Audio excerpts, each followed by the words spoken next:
Hi అందరికీ. ఈ వీడియోలో 1 to 100 క్యూబ్స్ని ఈజీగా ఎలా ఫైండ్ చేయాలో చూద్దాం. దీనికి సింపుల్గా a+b హోల్ క్యూబ్ ఫార్ములా రావాలి. ఫస్ట్ 31 క్యూబ్ చూద్దాం. ఫస్ట్ a క్యూబ్ అంటే 3 cube 27, next 3a² b 27, 3ab² 9, లాస్ట్గా b క్యూబ్ 1. ఇక్కడ right to left carry logic చూడండి. 1 క్యూబ్ అంటే 1, 1ని పక్కన పెట్టి క్యారీ 0, సో 9 + 0 9, 9 పక్కన పెట్టి మళ్ళీ క్యారీ 0, సో 27 + 0 27. ఇక్కడ 7ని పక్కన పెట్టి ఇక్కడ క్యారీ 2 ఉంది, సో a క్యూబ్ క్యాట్ చేస్తే 29 వస్తుంది.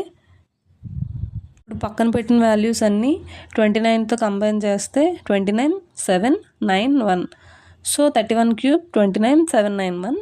నెక్స్ట్ 87 క్యూబ్ చూద్దాం.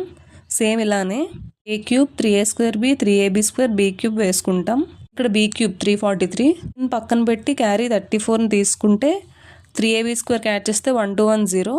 సేమ్ 0ని పక్కన పెట్టి క్యారీ 121, 1344 క్యాట్ చేస్తే 1465, 9 పక్కన పెట్టి 146 క్యారీ, a క్యూబ్ క్యాట్ చేస్తే 658. పక్కన పెట్టిన వాల్యూస్ అన్ని 658తో కంబైన్ చేస్తే 658 503, సో 87 క్యూబ్ 658 503.